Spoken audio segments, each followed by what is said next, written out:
हम यहाँ भूखे मर रहे हैं। हाँ। और हमारे ये रोजी रोजी वो उजाड़ी जा रही है, तो हम नमस्कार दोस्तों, आप देख रहे हैं भारत न्यूज और आज हम लोग खड़े हुए हैं यमुना खादर में, दिल्ली के अंदर, जो कि भारत की राजधानी है। दोस्तों, हिंदुस्तान का इतिहास जानता है कि दिल्ली कितनी बार बसी है और उजड़ी है। यहाँ के लोगों ने कई सारे राजाओं के अत्याचारों को भी सहा है, लेकिन आज बात इतिहास की नहीं है, बात राजाओं की नहीं है, बात है यहाँ रहने वाले सैकड़ों हमारे गरीब लोगों की। दोस्तों, हमारे बीच में भारतीय जनता पार्टी के जिला अध्यक्ष विनोद जी यहाँ पर मौजूद हैं। सर, पहले तो भारत न्यूज पर आपका हार्दिक स्वागत है। धन्यवाद, बहुत बहुत आपका भी। सर, जिस तरीके से आपने यहाँ बात भी की है, लोगों की समस्याओं को समझा भी है, और जो हमारी जानकारी है 1932 से लेकर के आज तक इनके परिवार पूर्वज पीढ़ी दर पीढ़ी यहाँ रह रहे हैं।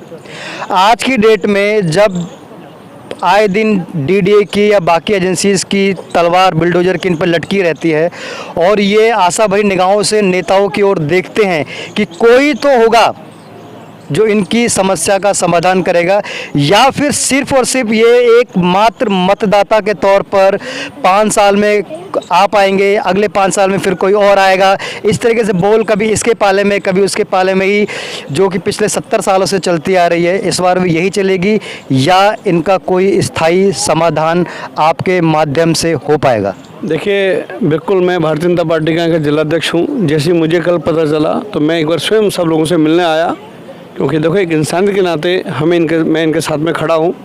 और मुझे कल ही इस मामले में पता चला कि भाई इस तरह से यमुना खादर में ये पीछे ये राजघाट के पीछे एरिया पड़ता है, यहाँ पर हमारे करीबन इनका मतलब अपने सभी साथियों का कहना है कि 1932 से ये लोग यहाँ रहते हैं, और करीबन 400-500 परिवार ये लोग हैं यहाँ पे। और ये इस तरह से मतलब यहाँ एक पार्क बनाने की ऐसी योजना यहाँ पर है। तो मेरा केवल इतना ज़रूर है कि देखिए, हम दिल्ली में जो हमारे 1932 से साथी यहाँ रह रहे हैं, आखिरी यहाँ खेती बाड़ी करते हैं, इस ज़मीन पे कोई मुआवजा नहीं उठाया गया, इसके सीधे सीधे हकदार हैं। तो जो दिल्ली सरकार है, आज के अखबारों में अगर आप पढ़ें तो दिल्ली के मुख्यमंत्री ने जितने भी हमारे किसान भाई हैं उनको कहा कि 1 एकड़ में जिनके जो अभी जनवरी में सरसों की खेती खराब हो गई है, मुख्यमंत्री अरविंद केजरीवाल इतने हितैषी बन गए किसानों के कि जिनकी 1 एकड़ ज़मीन पर 20,000 रुपये का उन्होंने मुआवजा आज पूरे कल और आज दिल्ली में बांट रहे हो। और एक तरफ देखिए किसान भाई देखिए जो बेचारे अपने घरौंदों को बचाने के लगे हैं। यहाँ का जो विधायक है प्रवीण कुमार देशमुख, जो यहाँ का विधायक है, जो गरीबों का कहते मैं गरीबों का बेटा हूँ, है ना, वो इनकी सुध लेने तक नहीं आया। देखिए, देश की राजधानी दिल्ली में जो ये जगह है पूरी, है ना, तो सबसे बड़ा देखिए क्या होता है कि किसी भी यहाँ का जो पार्षद है, जो यहाँ की पार्षद है वो कांग्रेस की है। तो हम सबको मुझे लगता है कि इस हमें चाहे पार्षद हो, विधायक हो, मुख्यमंत्री जी, और हम सबको मिलके इनको कैसे इनको घरों में इनको बचाया जाए, सबसे बड़ी चीज़ है। देखिए, ठंड है, ठंड में बेचारे इस तरह से इतनी स्थिति खराब है। तो दिल्ली के मुख्यमंत्री से मैं सीधा सीधा ये कहना चाहता हूँ, भाई तुम किसानों को जो आप ये आज कल भी आपने आज जो मुआवजे बांटे के 1 एकड़ के हिसाब से, जिनकी खेती खराब हो गई, उनकी तो खेती चले, इनको तो खेत उजड़ रहे हैं, इनके तो घर बर्बाद हो रहे हैं, घरों को तोड़ रहे हैं। तो दिल्ली के मुख्यमंत्री जहाँ आए दिन धरने प्रदर्शन में बैठ जाता है, इन परिवारों के साथ में कितनी बार बैठा, जबकि ये लोग दिल्ली के मुख्यमंत्री बस गए। मुझे आज पता चला, मैं अपने जो सांसद गौतम गंभीर जी से मैं इस विषय को रखूंगा, अपनी पार्टी में रखूंगा। सर, आप मुझे ये बताइए, कल 2 तारीख है, 2 फरवरी है, 2 फरवरी को यह आदेश दिया गया है इनको कि 2 तारीख को आकर के बिल्डोजर इनको तोड़ेंगे। क्या आप यहाँ आश्वासन दे सकते हैं कल की डेट में, क्योंकि 2 फरवरी को जब सुबह यहाँ इनकी आंखें खुलेंगी, बिल्डोजर इनकी छाती पर खड़े होंगे, उस वक्त आप इनके परिवारों को, इनके घरों को बचाने के लिए होंगे या नहीं होंगे, बताइए। देखिए, ऐसा है, जो मुझे पता चला अपने बुजुर्गों से कि इनका एक कोर्ट जो ये केस जो है हाई कोर्ट में भी चल रहा है और इनको स्टे है, और जो इनके वकील हैं उनसे मेरी बात हुई है। लेकिन मैं आज आया हूँ तो कल भी आऊँगा, ऐसा नहीं कि कल नहीं आऊँगा। कल भी जब प्रयास करेंगे पुलिस से और संबंधित विभाग से बात करेंगे, और दिल्ली के यहाँ के जो विधायक से मैं इनका भाई मैं विधायक आप चलिए, मैं दिल्ली के विधायक के पास चलता हूँ, बात करते हैं भाई कि तुम ये बताओ, वोट के टाइम पे तुम इनके बैठे थे, इनको बाबूजी, माताजी, मेरी बहन, मेरा परिवार कह के वोट ले लिया, आज इनके साथ क्यों नहीं खड़े हो? ये इस देश के नागरिक है ये लोग, इनको देश के नागरिक इनके दुख सुख में कौन खड़ा होगा? मैं खड़ा होऊंगा, बिल्कुल।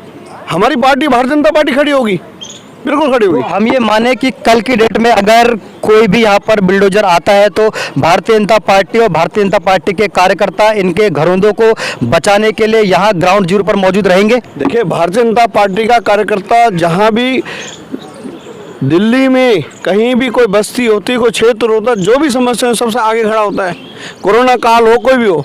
लेकिन मेरा जो दिल्ली की जो सरकार है, जिनको चुन के बनाया, जो आज घर घर में गली गली में शराब के ठेके खोल रहे हैं, दिल्ली का मुख्यमंत्री उनमें व्यस्त है। लेकिन यहाँ बेचारा गरीब आदमी मर रहा है, उसके मकान टूट रहे हैं, वो बेचारा कल उसको रात को टेंशन डिप्रेशन हो रहा है। कल कोई इनकी आप सोचिए, रात को नींद इनका राम, जो लोग इनके परिवार 1932 से लोग रह रहे हैं, अचानक बेरोजगार हो गए, इनकी खेती बाड़ी बंद कर दी गई, खत्म हो गई खेती बाड़ी। इनकी चिंता दिल्ली के मुख्यमंत्री को होना चाहिए, जो गरीबों का बेटा बात करता है, जो पंजाब में, उत्तराखंड में और हरियाणा में, पंजाब और उत्तर प्रदेश, उत्तराखंड में, गोवा में जाके बात करता है कि भैया देखो मैंने वहाँ महिलाओं को 1000 रुपये दे रहा है। अरे हम कह रहे हैं जो महिला पीछे खड़ी, इनको 1000 रुपये मत दो भैया महीने के, आप इनको घरौंदों को बचाओ। मुख्यमंत्री जी, आपने जो शराब से लाखों करोड़ रुपए कमा रहे हो, इन लोगों के मकान बनाओ। दिल्ली के मुख्यमंत्री का वादा है जहाँ झुकी हुई मकान। अरे अरविंद केजरीवाल जी, आप जहाँ झुकी हुआ मकान, ये लोग 1932 से यहाँ रहते हैं, इनको मकान दो। इनकी जमीन पे आप कब्जा कर रहे हो, आप इनके साथ सौतेला व्यवहार कर रहे हो, आप इनके साथ नहीं खड़े हो रहे हो। बड़ी शर्म की बात है। दिल्ली का मुख्यमंत्री का असली चेहरा साथियों ये देखिए, देखिए बुजुर्ग लोग हैं, देखिए जीवन जिन्होंने अपना पूरा जीवन एक जिन जीवन के अंतिम पड़ाव में ऐसी टेंशन में दिल्ली का मुख्यमंत्री डाला, उनको शर्म आनी चाहिए दिल्ली के मुख्यमंत्री को, जो गरीबों के साथ ऐसा भेदभाव कर रहे हैं। बहुत बहुत धन्यवाद दोस्तों, आप देख रहे हैं भारत न्यूज। और जैसा कि माननीय विनोद जी ने कहा है कि अगर कल की डेट में यहाँ किसी भी प्रकार का कोई बिल्डोजर आता है तो भारतीय जनता पार्टी और भारतीय जनता पार्टी के कार्यकर्ता इनके घरों को बचाने के लिए यहाँ मौजूद रहेंगे। ये आश्वासन आज जिला अध्यक्ष जी ने यहाँ पर दिया है। आप देख रहे हैं भारत न्यूज, देखते रहिए और जुड़े रहिए। धन्यवाद।